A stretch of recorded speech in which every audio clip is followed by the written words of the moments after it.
Assalamualaikum warahmatullahi wabarakatuh dan selamat sejahtera. Bersama-sama saya lagi, Cikgu Adiana. Pada perkongsian kali ini, kita akan membincangkan kata tunggal dan kata majmuk dalam bahasa Melayu tingkatan 5. Untuk meneruskan pembelajaran kita pada hari ini,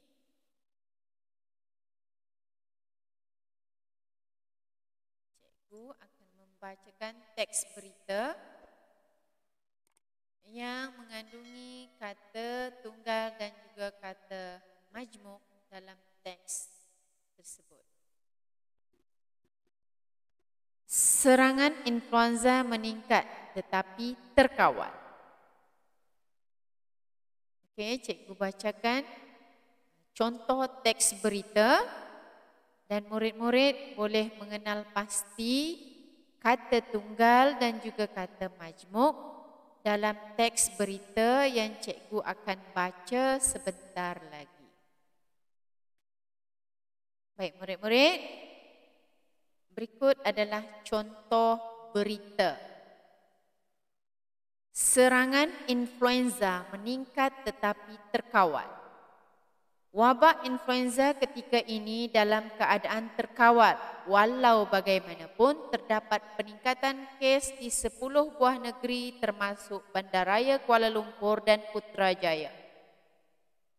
Menurut Ketua Pengarah Kesihatan Tan Sri Dr. Nur Hisham bin Abdullah, peningkatan influenza dikesan menerusi analisis semasa bagi pola aktiviti influenza. Analisis ini melibatkan pesakit influenza yang dikesan di klinik dan hospital di seluruh negara. Kemasukan pesakit kuat dengan jangkitan pernafasan akut teruk juga diambil kira dalam analisis ini. Laporan pengawasan influenza yang dijalankan oleh Institut Penyelidikan Perubatan dan Makmal Kesihatan Awam Kebangsaan menunjukkan peningkatan pola aktiviti virus influenza dalam persekitaran. Tiada sebarang kelainan, perubahan atau mutasi pada penularan influenza ketika ini. Penularan influenza di Malaysia adalah sama seperti kes yang dilaporkan oleh Pertubuhan Kesihatan Sedunia atau World Health Organization WHO di pelbagai negara tropikal lain.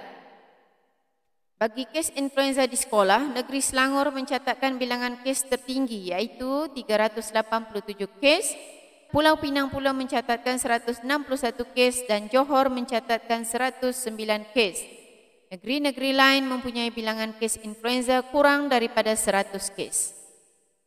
Tan Sri Dr. Nur Hisham pula mencadangkan mereka yang mempunyai gejala influenza supaya berehat di rumah dan tidak berada di tempat tumpuan awam, makan angin atau bertemu dengan orang lain. Jika perlu mengadakan pertemuan, maka mereka dinasihati agar memakai pelitup muka. Okey, daripada teks berita tadi yang cikgu baca sebentar tadi, cikgu pasti murid-murid sudah pun mengenal pasti kata tunggal dan kata majmuk yang terdapat pada teks berita tersebut. Baik, mari kita tengok sama-sama kata tunggal dan juga kata majmuk yang terkandung pada teks berita. Muka surat 4 buku teks. Okey, kita tengok sama kata tunggal dan kata majmuk. Okey, antara kata tunggal yang terdapat dalam teks berita adalah wabak, negeri, analisis, virus dan banyak lagi sebenarnya. Manakala kata majmuk adalah seperti bandaraya, negara tropika, makan angin dan pelitup muka. Seterusnya pada halaman 5 buku teks.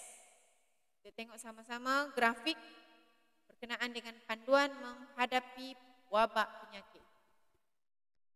Okey, daripada grafik tersebut, murid-murid boleh mengenal pasti beberapa kata majmuk yang terdapat pada grafik panduan menghadapi wabak penyakit. Antaranya ialah, cuba kita senaraikan sama-sama kata majmuk. Yang pertama, kita senaraikan sama-sama kata majmuk daripada grafik yang murid-murid baca ataupun lihat pada muka surat 5 buku teks. Yang pertama, kaki tangan. Yang kedua, pensanitasi tangan. Yang ketiga, pelitup muka. Seterusnya, sapu tangan. Seterusnya, pusat jagaan. Yang lain, cuti sakit, penyakit berjangkit, kerjasama, garis panduan, dan terima kasih. Okey. Seterusnya kita tengok contoh penggunaan kata majmuk dalam ayat. Okey, murid-murid boleh baca dan kenal pasti kata majmuk yang digunakan dalam setiap ayat. Okey, contohnya kaki tangan, pelitup muka, pusat jagaan, sapu tangan, cuti sakit. Okey, yang keenam tu penyakit berjangkit. Seterusnya kerjasama dan yang terakhir terima kasih. Okay, terima kasih cikgu ucapkan kerana mengikuti kelas dan menyiapkan tugasan yang diberikan. Itu adalah antara contoh penggunaan kata majmuk. Okey, cikgu harap murid-murid boleh membezakan kata tunggal dan juga kata majmuk. Seterusnya menggunakan kata tunggal ataupun kata majmuk dalam ayat yang sesuai mengikut konteks. Sekian untuk perkongsian kali ini. Terima kasih dan jumpa lagi.